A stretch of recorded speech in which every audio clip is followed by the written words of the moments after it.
U.S. regulators can influence Tether's offshore usage, JPMorgan. Hassan Shittu last updated, February 17, 2024 at 1:41 GMT plus 23 min read, Tether logo/source. Adobe. Tether's dominant position as the largest stablecoin faces regulatory challenges and risks from various authorities and jurisdictions as they seek to impose more transparency and compliance on stablecoins. The stablecoin is vulnerable due to its dependence on the American market and pending regulations. Despite Tether's headquarters not being based in the U.S., regulators can exert influence over its offshore usage through the Office of Foreign Assets Control (OFAC). JPMorgan JPM said in a research report Thursday. JPMorgan report highlights U.S. authorities' influence over Tether and stablecoin regulation. In a recent research report issued on Thursday, JPMorgan JPM analysts shed light on the extent of control American authorities can exert over Tether, the issuer of the widely used stablecoin USD. Despite Tether's status as a non-U.S. entity, the Office of Foreign Assets Control (OFAC),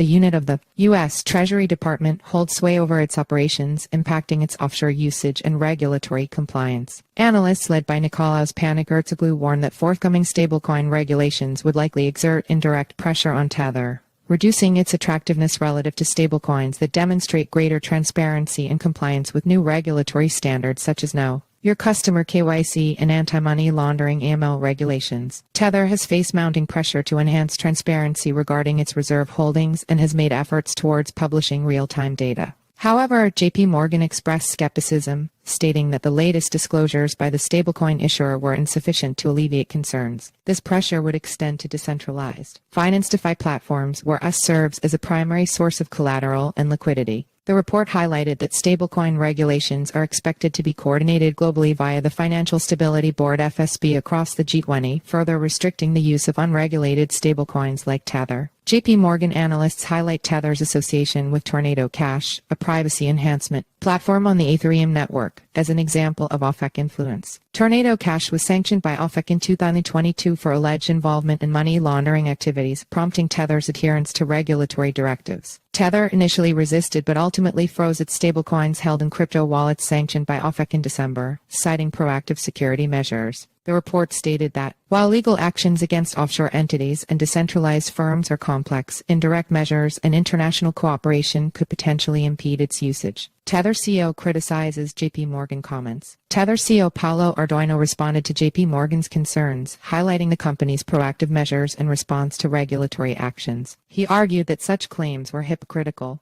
coming from the world's largest bank, highlighting perceived double standards in the discourse surrounding market concentration. He suggested that JPMorgan's apprehensions might stem from jealousy over Tether's growing dominance in the crypto market, contrasting it with the bank's regulatory challenges. Ardoino said JPMorgan's current concerns seem more related to their jealousy towards the evolution of financial and payment services, which they have been ignoring for a decade, and now they're upset because it got a lot of traction. If I were them, I would be more concerned about their $39 billion total fines. However, the upcoming stablecoin regulations in the U.S. and Europe are expected to impact Tether's usage, according to JPMorgan analysts. The looming regulations are likely to diminish Tether's attractiveness relative to stablecoins, with greater transparency and compliance with regulatory standards, affecting its role in the decentralized finance DeFi space as well. JPMorgan analysts expressed dissatisfaction with Tether's current disclosure practices, stating that they fall short of addressing concerns. They particularly highlighted the lack of a detailed asset breakdown and independent audits in Tether's reports. Additionally, the analysts pointed out S&P Global's weak rating for Tether's ability to maintain its peg to the U.S. dollar, citing significant price risks associated with its underlying assets beyond U.S. Treasury bills. While Tether reported substantial profits last year due to high interest rates and asset price appreciation, concerns linger about the stability of its peg amidst volatile market conditions. Follow us on Google News.